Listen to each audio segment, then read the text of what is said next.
Well, on that note, then we will move into our teams. Alisson Becker's going to start. Ghosty, what's your backline?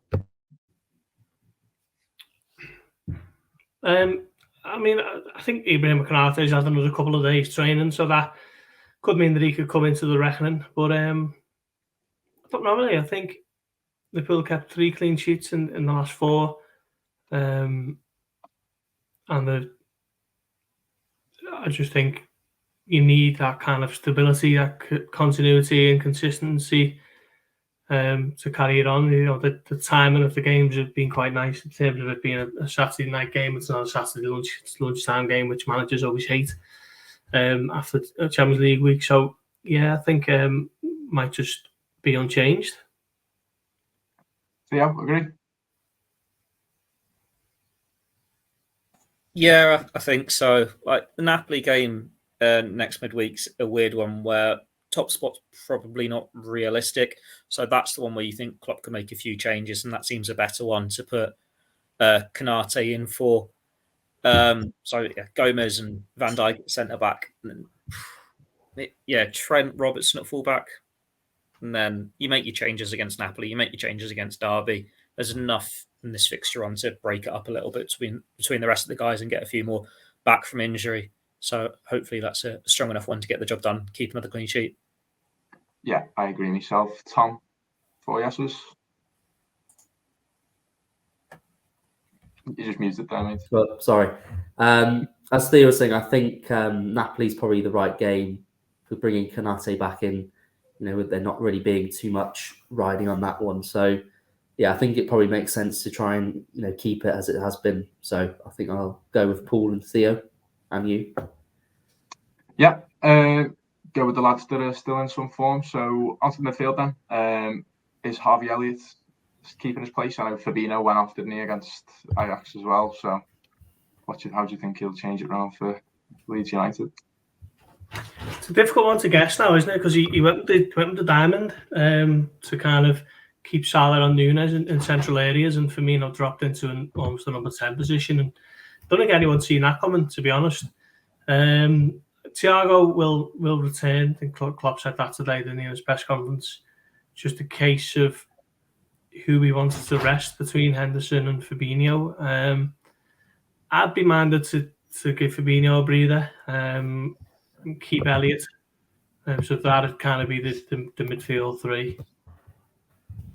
If it is a midfield 3, it's a bit of a strange one at the moment, isn't it? For years we banked on Liverpool being 4-3-3, and at the moment there could be anything really. Yeah, it's tough to put your finger on how exactly we're going to set up after that. What do you think, Theo? What's your 3? Yeah, no idea what the formation is. It's going to be a tricky one. I think Klopp even hinted himself that he might change it again, didn't he? So it could be 4-3-3, it could be 4-4-2, it could be 4-2-3-1, it could be diamond again. It's tricky. Like, Henderson took this knock to his knee, and Klopp suggested that he thinks he'll be back. But at the same time, there's no real need to risk him or rush him back because it's a rare situation where Liverpool got so many injuries, but most of the midfielders still seem to be available to them. So I'd maybe have Fabinho keep his place. But maybe it's just going to be the same 3. I don't have a clue how they're going to line up or what formation or anything, but Fabinho, Henderson, and not Henderson, sorry. It's not going to be the same 3. I've completely forgot that. Thiago comes in for Henderson, and then Elliott on the other side. Curtis Jones is a contender. Oxlade-Chamberlain's not going to start, is he? Then I've got the curveball of, do you put Milner in against his former club? It's a very hard one to work out. And if we actually knew what formation Liverpool were playing, it'd be an easier one to pick. At least they've got plenty of midfielders to choose from. That's all I'm going to say now. I'll sort of go for Thiago, Elliott and Fabinho, but then you wouldn't have any issues with any of the others that are available at the moment. No. Tom, how's it going to look in the middle of the pack, mate?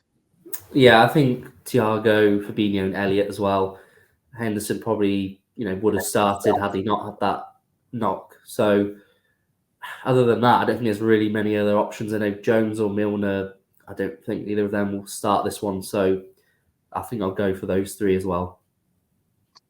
Yeah, what about the front line then, Ghosty? I thought seeing Núñez in the lineup the other day, I thought he was actually going to be on the left. but he was quite central from the start of the game. So, how do you think that's going to be now, with looking at your midfield and going forward? Yeah, well, Klopp said that, didn't he? When he threw the lineups at the start of the game, they had Núñez on the left, Firmino in the middle, and Salah on the right. But Klopp said he wanted Núñez to be in more central areas, which I think is the right call, because I mean, he's quick, but I don't really see Núñez being a left winger. He's very much a number 9 for me. So I think it might just be the same again. I think he doesn't have too many options, to be fair, in terms of rotating his front line. Diaz and Jota are both out. Carvalho, still will take time before we see the absolute best of him, because he's a young lad moving to a completely new team with massive expectations.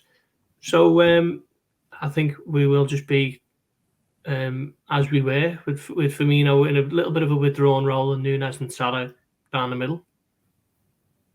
Yep. I suppose the only alternatives to that would be if you had Jones on the left, or if you had Carvalho on the left. And that's one where it depends on the formation entirely. I think you've got to have your senior players who know the roles better and the formation better. So I keep it unchanged, because while the Liverpool didn't start too well against Ajax, it did seem to click reasonably well as they grew into the game, and it had Salah and Núñez in the dangerous positions, the ones where they're going to cause mischief, the ones where they're going to get goals. And when things are a bit up and down for Liverpool, you need to rely on your goal scorers to get you the goals to be in those positions. And Leeds haven't had the best of starts this season.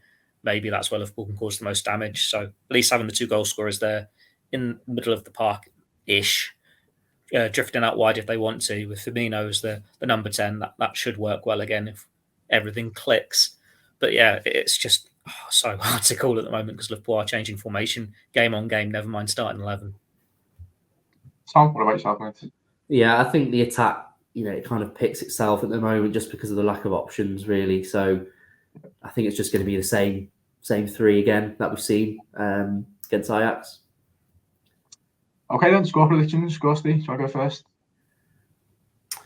Yeah, I mean, I've seen Leeds against Arsenal a couple of weeks ago, and they were unlucky, really. Bit of VAR nonsense at the end kind of denied them, and they missed a penalty in that one. But I think at Anfield, Liverpool will be a lot stronger, and I think it might just be... I'll go with 2-0. 2-0 for you. 3-1. 3-1, leading by 2 again. Tom? I have to take a leaf out of Theo's book here and go 4-1 to Leeds. Predict the big away win.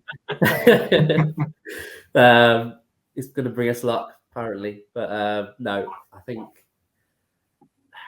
3-0, I think I'll go for Liverpool. Yeah, I think I'll join you on 3-0. Right, all wins for Liverpool then. We'll all have our fingers crossed over here, and we will see you next time on the Red Podcast. I want to thank all the lads for jumping on and everybody for listening.